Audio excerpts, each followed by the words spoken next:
Good morning students. B.Ed second year के teacher guidance and counselling निर्देशन एवं परामर्श के अंतर्गत हम लोग व्यावसायिक निर्देशन का अध्ययन कर रहे थे।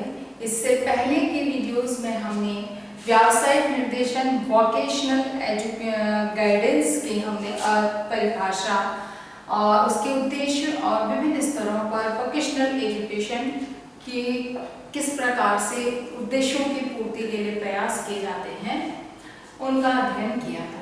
आज हम देखने वाले हैं कि व्यावसायिक निर्देशन की सबसे पहली चीज देखेंगे हम प्रकृति क्या है। तो सबसे पहली चीज आती है व्यावसायिक निर्देशन की प्रकृति, क्योंकि व्यावसायिक निर्देशन की जहां बात आती है तो हमें उसकी प्रकृति यानी कि उसके नेचर के बारे में हमें पता होना चाहिए कि व्यावसायिक निर्देशन या वोकेशनल एजुकेशन का नेचर किस प्रकार का होता है। यानी कि जब हम वोकेशनली किसी को गाइडलाइन देना चाहते हैं, हम किसी को व्यावसायिक निर्देशन जब हम देना चाहते हैं तो देने वाले को भी पता होना चाहिए कि उसे किस प्रकार से उसको निर्देशन प्रदान किया जाना चाहिए। तो सबसे पहला है कि व्यापक प्रक्रिया।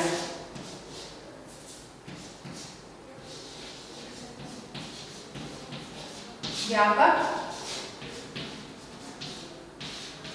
प्रक्रिया वोकेशनल एजुकेशन या व्यावसायिक निर्देशन जो है इसकी प्रक्रिया बहुत व्यापक है। ऐसा नहीं कि किसी एक क्षेत्र में निर्देशन दे दिया और बात पूर्ण हो गई, ऐसा नहीं है। जब निर्देशन देना प्रारंभ करते हो तो आवश्यक नहीं है कि बालक आपकी हर बात को यथावत स्वीकार करे। उसको उसकी भी सोच होती है, उसकी अपने विचार होते हैं, उसके अनुसार उसे तालमेल बनाना होता है। तो उसको वही एक बार निर्देशन दिया, गाइडेंस दी और बात खत्म हो गई, ऐसा नहीं। निरंतर रूप से बालक की अपनी विचारधाराओं के अनुसार फिर उसके चुनाव की प्रक्रिया में साथ देना होता है। चुनाव करने के लिए उसे विभिन्न प्रकार के सभी व्यवसायों से संबंधित जानकारी देनी होती है। फिर उनसे संबंधित सारे तथ्यों को इकट्ठा करना होता है या उनको बताना होता है कि उस व्यवसाय से संबंधित वातावरण कैसा होता है, वेतन की क्या प्रक्रिया है, अवकाश की या अन्य सुविधाओं की क्या प्रक्रिया है। उसके बाद में निरंतर रूप से किस प्रकार से आगे बढ़ता रहे। कहने का मतलब यहाँ किसी एक संक्षिप्त एरिया में या संक्षिप्त क्षेत्र में बात समाप्त इसमें नहीं होती है, इसका क्षेत्र व्यापक होता है। अगली बात इसके अंतर्गत आती है वो है विशेष योग्यताधारी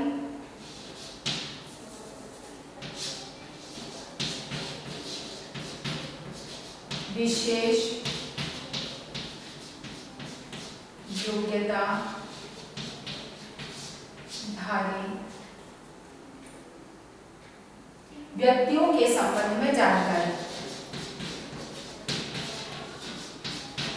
व्यक्तियों के संबंध में जानकारी, ठीक है ना। यानी कि यहाँ पर विशेष योग्यता से संबंधित यहाँ व्यक्ति को या बालक को जानकारी प्रदान की जाती है, या यूं कहा जाए कि इस अवस्था में विशेष योग्यता किस प्रकार, जैसे कि यहाँ दो तरह से जानकारी दी जा सकती है। पहली चीज की विशेष योग्यता का किस तरह से विशेष योग्यता को प्राप्त किया जा सकता है, उसके सोर्सेस क्या है, किन स्रोतों से, किन संस्थाओं से, किस प्रकार के कौशल के विकास से आप विशेष योग्यता को प्राप्त कर सकते हैं। दूसरा, विशेष योग्यताधारी जो व्यक्ति हैं उनके उदाहरण उनके सामने प्रस्तुत करके कि इन्होंने अमुक प्रकार के अमुक व्यक्ति, जैसे एपीजे अब्दुल कलाम है, विज्ञान के क्षेत्र में उन्होंने एक अनुसंधान के क्षेत्र में एक कहना चाहिए उदाहरण प्रस्तुत किया। तो बालक के सामने ये एक उदाहरण होता है जिसके माध्यम से बालक अपने विचारों को या अपने आप को निश्चित कर पाता है कि उसे किस प्रकार से कार्य करना है। तो कहने का मतलब कि विशेष योग्यताधारी व्यक्तियों की जानकारी प्रदान करना उसमें दोनों तरह से आ जाती है कि व्यक्ति को स्वयं किस प्रकार से योग्यता प्राप्त करे, और दूसरा बालक विशेष योग्यताधारी व्यक्ति किस प्रकार से कार्य करते हैं, उनके उदाहरण से प्रस्तुत किए जाते हैं। अगली बात इसके अंतर्गत आती है स्वयं को समझना। स्वयं को समझना, यानी कि यहाँ पर अब बालक को स्वयं को समझना भी बहुत जरूरी होता है। इसलिए इसकी अगली प्रकृति जो है वो स्वयं को समझने में सहायता प्रदान करती है, अर्थात एक बालक या एक व्यक्ति को खुद की क्या रुचि, योग्यता, क्षमताएं हैं उसको उससे परिचित कराने का कार्य व्यावसायिक निर्देशन का होता है, अर्थात ये बालक को स्वयं को समझने में सहायता प्रदान करता है। नेक्स्ट है आवश्यक सूचनाएं में योग्यता प्राप्त करने में सहायता।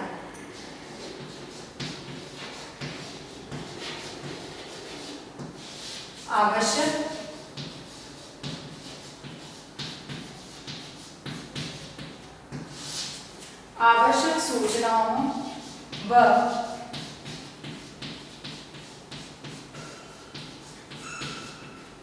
योग्यताओं को प्राप्त करने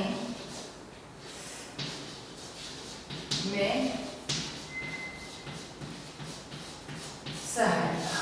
ठीक है ना, आवश्यक सूचनाओं को, योग्यताओं को प्राप्त करने में सहायता, यानी कि यहाँ पर व्यक्ति को एक आवश्यक व्यवसाय से संबंधित जो आवश्यक सूचनाएं हैं और उससे संबंधित योग्यताएं क्या होती हैं, इन सब की जानकारी प्रदान करने में ये सहायता प्रदान करती है। यानी कि इन सब की सूचना या इन सब की जानकारी उपलब्ध कराने का कार्य वोकेशनल गाइडेंस या व्यावसायिक निर्देशन का होता है, अर्थात उसकी प्रकृति है कि व्यक्ति को वह विभिन्न उसकी जो व्यवसाय है उससे संबंधित विशेष सूचनाएं यानी कि उससे संबंधित समस्त जानकारी और उसकी योग्यताओं के बारे में अवगत कराने का कार्य किया जाता है। अगली बात आती है व्यवसाय चयन में सहायता। व्यवसाय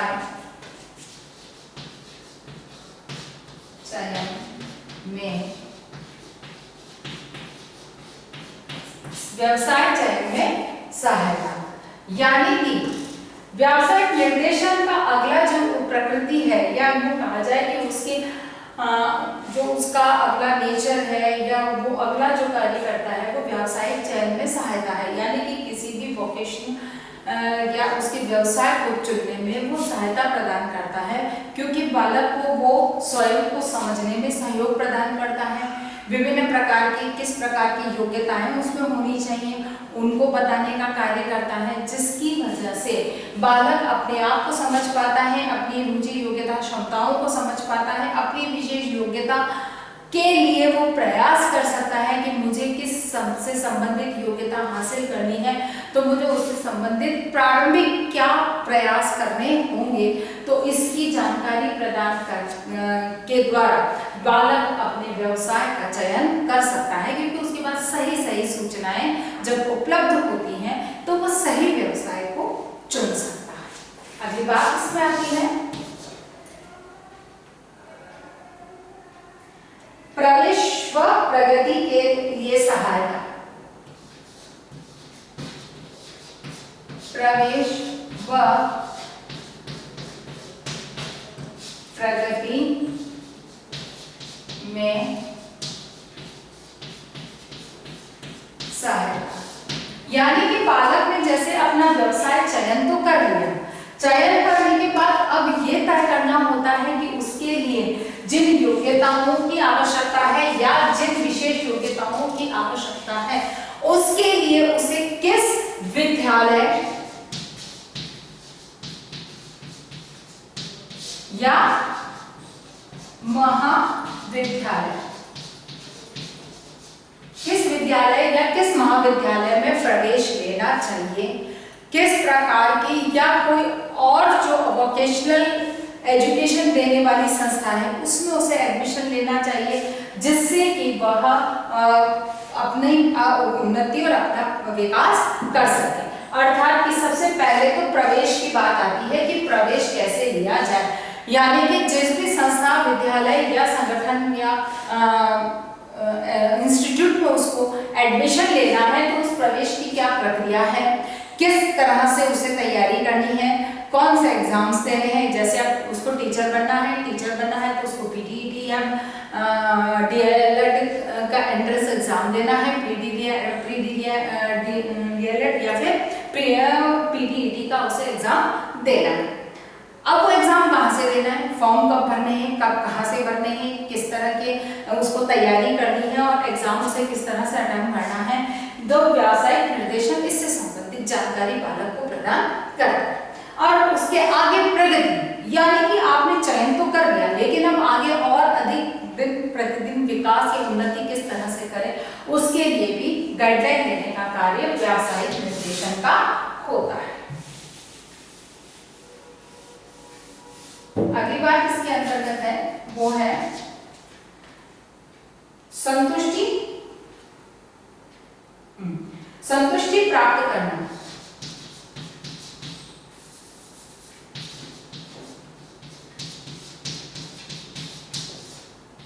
संतुष्टि प्राप्त करना, संतुष्टि प्राप्त करना यानी कि आपने जिस भी व्यवसाय का चयन किया है, जिस भी आप अपनी प्रोफेशनल लाइफ को जिस भी तरह से आप सेलेक्ट करते हैं, चुनते हैं और उसमें उन्नति और प्रगति के लिए जिस भी तरह से प्रयास करते हैं, आपका लक्ष्य क्या होता है, संतुष्टि की प्राप्ति होना। यानी कि आपका जो लक्ष्य होता है वो है कि आपकी प्रोफेशनल लाइफ से आपको अपना सेटिस्फेक्शन मिल सके, अर्थात जॉब सेटिस्फेक्शन आपको प्राप्त हो सके।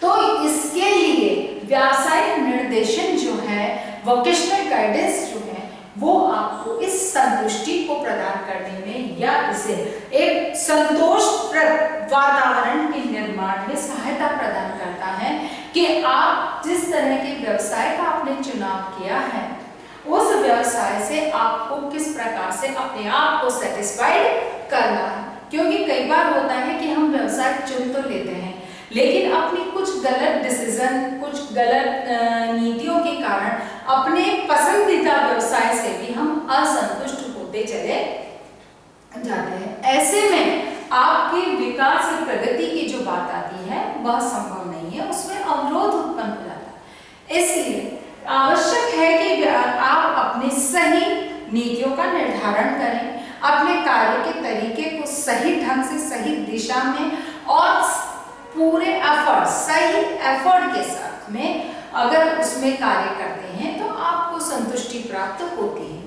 अर्थात ईमानदारी से अगर आप उसमें मेहनत करते हैं तो आपको संतुष्टि प्राप्त होती है और सफलता आपको प्राप्त होती है। अगर आपका तरीका गलत है तो निश्चित है कि असफलता आपको हताश कर सकती है, लेकिन आपका तरीका सही है और आप ईमानदारी से उस पर कार्य कर रहे हैं तो भले ही कुछ समय असफलता प्राप्त हो लेकिन फिर भी मन में असंतोष नहीं रहता है, एक आशा रहती है कि हाँ हमें इसके लिए परिणाम जो है, हमको रिजल्ट्स जो है उसमें आने में टाइम लग सकता है। तो कहने का मतलब ये है कि व्यावसायिक निर्देशन जो है वो एक मनुष्य को, एक व्यक्ति को या बालक को अपने व्यवसाय से किस प्रकार से संतुष्टि प्राप्त हो सकती है इसके लिए निर्देशन या गाइडेंस प्रदान करता है। क्योंकि satisfaction is the must for everywhere and every field, क्योंकि हर क्षेत्र में संतुष्टि का होना बहुत जरूरी है। क्लासरूम टीचिंग में भी देखिए आप, उसी टीचर को बच्चे ज्यादा पसंद करते हैं जो उनको सेटिस्फाइड कर सकता है। अर्थात अपनी टीचिंग के द्वारा जब वो बच्चों को टीच कर रहा होता है, पढ़ा रहा होता है, तो उस समय वो कक्षा की उसकी नजर कक्षा के हर विद्यार्थी पे होती है, हर स्टूडेंट्स पे होती है और वो उन स्टूडेंट्स की आंखों से, उनकी हाव भावों से, उनके एक्शन रिएक्शन से वो समझ पाता है कि कितने बच्चे उसकी बात को समझ पा रहे हैं और कितने बच्चे उसकी बात को समझ नहीं पा रहे। जब उसे इस चीज का अंदाजा होता है कि अधिकांश छात्र नहीं समझ पा रहे तो वो अपने टीचिंग के तरीके को बदलता है, चाहे क्वेश्चनिंग करता है, एग्जाम्पल्स बदलता है, ये कुछ भी करता है, उसका लास्ट या अंतिम लक्ष्य जो होता है वो क्या होता है, बालक या स्टूडेंट का सेटिस्फेक्शन। तो जब तक वो मेहनत करेगा, अर्थात कि शिक्षक पूरी मेहनत करेगा कि बच्चे एक संतुष्टि के स्तर तक बात को समझ पाए, और जब वो संतुष्ट हो जाते हैं तो वो बच्चे उस अध्यापक को पसंद करने लगते हैं। और जब ऐसी स्थिति होती है तो निश्चित है कि अध्यापक को भी संतोष प्राप्त होता है कि मैंने जो कुछ पढ़ाया है वो बच्चों के लिए लाभकारी था और वो अपनी टीचिंग से सेटिस्फाइड होता है। तो कहने का मतलब ये है कि हर व्यक्ति का अपने जॉब से सेटिस्फाइड होना बहुत जरूरी होता है। नेक्स्ट जो हम इसके बाद देखने वाले हैं वो है व्यावसायिक निर्देशन की प्रक्रिया। किस प्रक्रिया से व्यावसायिक निर्देशन का हम निर्देशन को अंजाम देते हैं या उस कार्य को पूर्ण करने का प्रयास करते हैं, क्योंकि व्यावसायिक निर्देशन बहुत सावधानी पूर्वक दिया जाना चाहिए। सेकंड चीज जो आज इसके अंदर आ रही है वो है प्रक्रिया।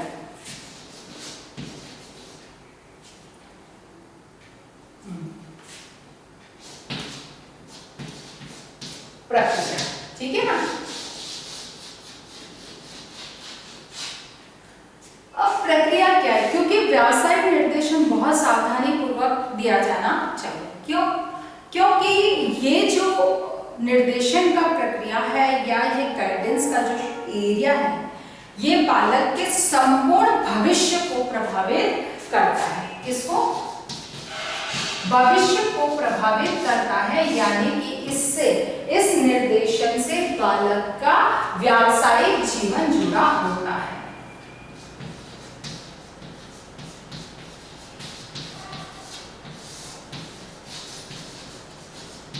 यानी कि इससे व्यावसायिक जीवन जुड़ा होता है।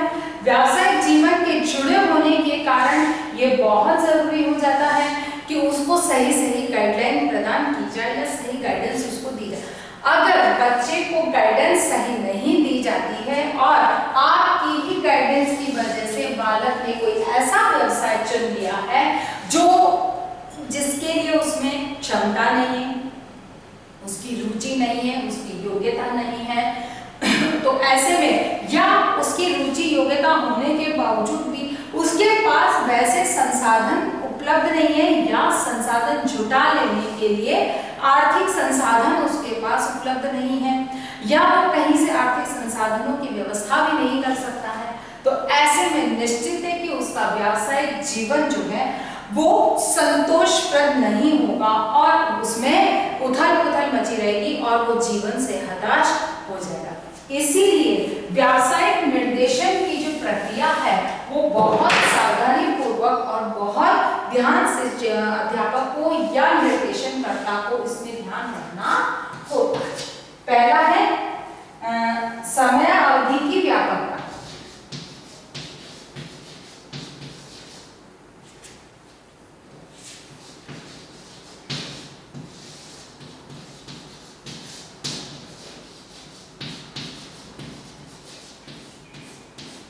समय अवधि की व्यापकता। समय अवधि की व्यापकता से यहाँ पर क्या मतलब है? समय अवधि की व्यापकता से तात्पर्य यहाँ पर यह है कि जो टाइम लिमिट है यहाँ पर वो लिमिट नहीं होनी चाहिए, यानी कि उसमें विस्तृतता, व्यापकता, यानी कि उसमें किसी तरह का लिमिटेशन नहीं होना चाहिए। क्योंकि अगर आपने एक लिमिट टाइम के अंदर के आपने ये तय कर लिया कि मुझे 1 घंटे में, 1 दिन में, 1 साल में अपने इस कार्य को पूर्ण करना है, फिर बाद में मुझे नेक्स्ट क्लाइंट को पकड़ना है, जो कि एक व्यावसायीकरण की दुनिया में ये होने लगा है। तो ऐसे में जब हम कोई एक निश्चित समय सीमा निर्धारित कर लेते हैं, है ना,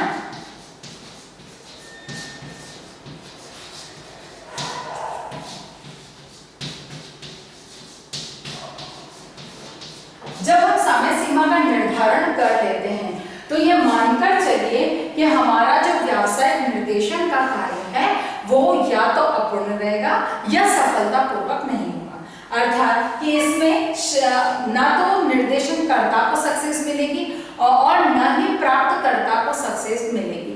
क्योंकि यहाँ पर एक निश्चित समय सीमा में क्या उसमें परिणाम पर्याप्त प्राप्त हो जाते हैं, हमें पता चल जाता है कि हमने जिस तरह से गाइडेंस दिया है वो उसके रिजल्ट्स हमें मिल रहे हैं।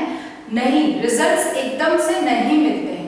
बहुत सारे ऐसे व्यवसाय होते हैं जिनके परिणाम या रिजल्ट्स आने में समय लगता है। तो ऐसे में ये बात बहुत ध्यान देने वाली बात है, या इस पर बहुत ध्यान दिया जाना चाहिए कि जो समय अवधि है या टाइमलाइन जो है उसका कोई लिमिटेशन नहीं होना चाहिए, अनलिमिटेड भी नहीं होना चाहिए कि हम सालों तक उसके लिए निर्देशन किए जा रहे हैं और रिजल्ट नहीं आ रहे हैं।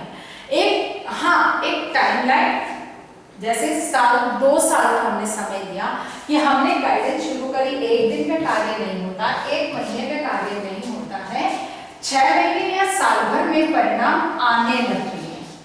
ठीक है ना, परिणाम आने लगते हैं, परिणाम आते नहीं हैं, पूर्ण परिणाम। ठीक है ना, पूर्ण परिणाम आते नहीं। ठीक है ना, यानी कि 1 साल तक आते आते परिणामों का आना प्रारंभ होता है, पूरे परिणाम सामने नहीं आते। अर्थात हमें यहाँ पर स्टॉप नहीं होना, हमें 6 महीने साल भर और देखना होता, उससे संबंधित और गाइडलाइन हमें देनी होती। हाँ, उस समय जब हमें लगता है कि अब गाइडेंस की आवश्यकता नहीं है, अब इसी रिदम पर इसी तरीके से इसी प्रकार से वो निरंतर रूप से अभ्यास प्रयास और कार्य करता रहेगा तो उसको सफलता अवश्य प्राप्त होगी। तब उसे निर्देशन के कार्य से मुक्त कर देना चाहिए, अर्थात अब उसे स्वतंत्र रूप से कार्य करने के लिए छोड़ दिया जाना चाहिए। अर्थात पर यहाँ पर इस बात को भी ध्यान रखना है कि उसके बावजूद भी जब हमने छोड़ दिया कि अब इसे निर्देशन की आवश्यकता नहीं है तो उस तक हमें निर्देशन करने की जरूरत नहीं है, लेकिन उस पर नजर या कहना चाहिए कि उस पर हमें वॉच अवश्य रखनी चाहिए कि क्या वो कार्य ठीक से कर भी रहा है या अपने तरीके को बदल रहा है जिससे कि परिणाम उसको सही से प्राप्त नहीं होंगे। कहने का मतलब यह है कि समय अवधि का एक निश्चित पैटर्न होना चाहिए कि आपका व्यवसाय किस तरह का आप चुन रहे हो।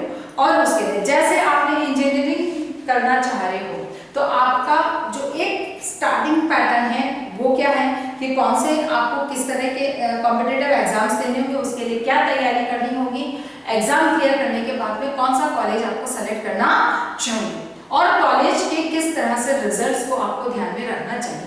यानी कि एक व्यवसाय चयन की जो प्रक्रिया है वो यहाँ तक आकर पूर्ण होती है कि आपको कॉलेज में भी परिणामों का किस तरह से ख्याल रखना है, अर्थात कि अपनी प्रोफाइल जो आप तैयार कर पाते हो उसमें किन किन चीजों को ध्यान में रखना आपको होगा जिससे कि बेहतर प्रोफाइल आपकी तैयार हो। आगे व्यवसाय के लिए जब जॉब के सिलेक्शन की बात आती है तो आपकी वो प्रोफाइल आपके लिए लाभकारी है। तो कहने का मतलब एक चयन की जो प्रक्रिया है वो यहाँ पर आकर पूर्ण होती है, उसके बाद दूसरी प्रक्रिया चालू होती है, वो होती है व्यवसाय। जब चयन तो कर लिया लेकिन व्यवसाय को चुनना, यानी कि उसमें नौकरी को प्राप्त करना और अपने व्यवसायिक जीवन को आगे बढ़ाना। कहने का मतलब कि समय अवधि व्यवसाय के अनुकूल आपकी अवधि का निर्धारण होना चाहिए, ना तो बहुत सीमित समय में और ना ही बहुत लंबे समय तक आप निर्देशन दिए जा रहे हैं जिसका कि कोई परिणाम सामने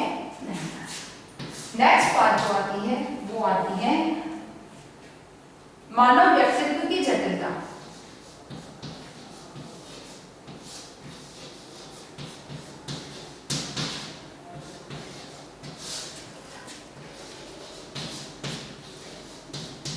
जटिलता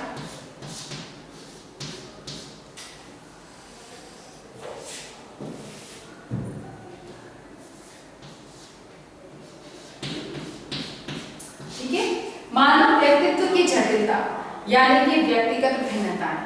हर व्यक्ति की अपनी अलग योग्यता, क्षमता, रुचि, व्यवहार होता है, अर्थात कि एक निर्देशनकर्ता को इस चीज का ध्यान रखना होता है और जो प्रक्रिया चलती है उसके अंदर इस बात को ध्यान में रखा जाता है कि मानव का व्यवहार की जो जटिलता है उसके अनुकूल उसको निर्देशन प्रदान किया जाना चाहिए, उसको गाइडेंस दी जानी, क्योंकि ये एक व्यक्तिगत भिन्नताएं हैं, डिफरेंसेस ऑफ बिहेवियर है, जिसकी वजह से हर एक की अपनी योग्यता, क्षमता और रुचियां अलग अलग, हर एक का तर्क करने का तरीका अलग होता है, हर एक अपनी बात को प्रस्तुत करने का तरीका अलग होता है।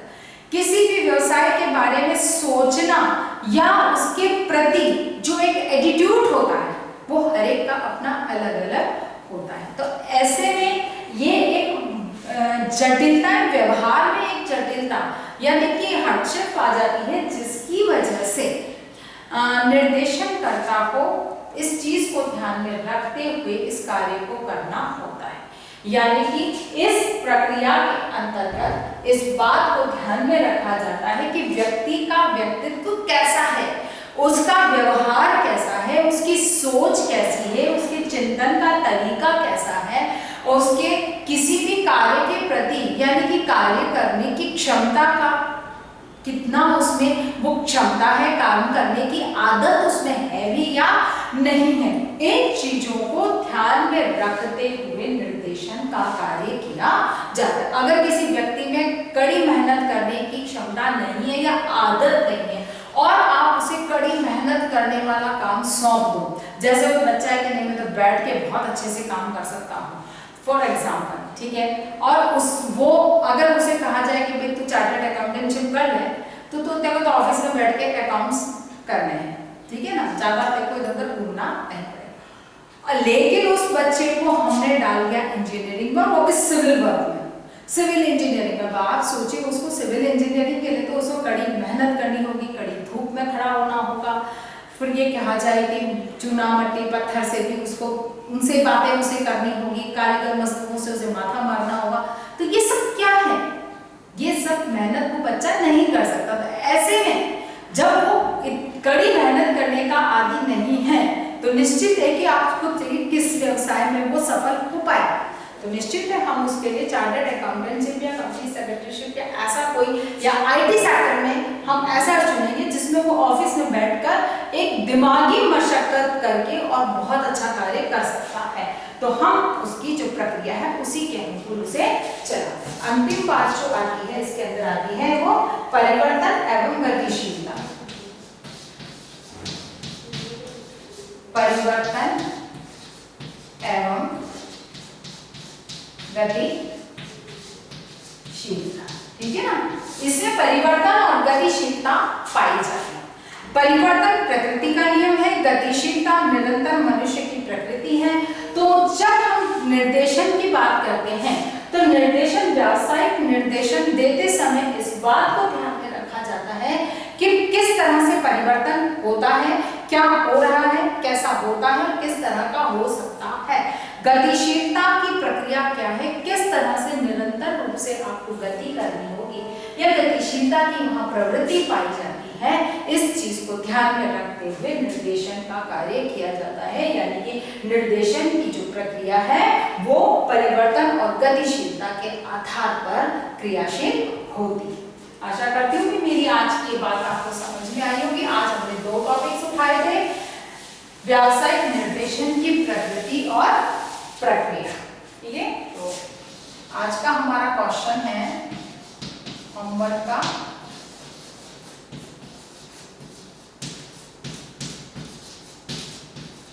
व्यावसायिक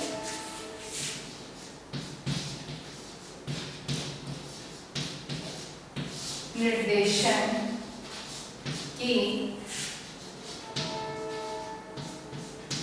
प्रकृति एवं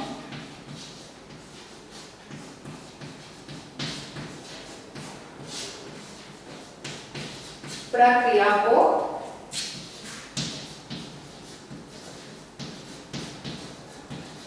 समझाइए, ठीक है ना। व्यावसायिक निर्देशन की प्रकृति एवं प्रक्रिया को समझाइए। इस क्वेश्चन को आपको सॉल्व करना है। अपनी बात को समाप्त करने से पहले कोविड-19 की इस महामारी के दौर में अपने आप को सुरक्षित रखें। बहुत अधिक आवश्यकता होने पर ही घर से बाहर निकलें। घर से बाहर अगर आप निकलते भी हैं तो सोशल डिस्टेंसिंग का पालन कीजिए और समय समय पर मुंह पर मास्क लगाकर निकलिए और अपने हाथों को समय समय पर सैनिटाइज करते रहिए या फिर साबुन से धोते रहिए। स्वस्थ रहिए, सुरक्षित रहिए। धन्यवाद।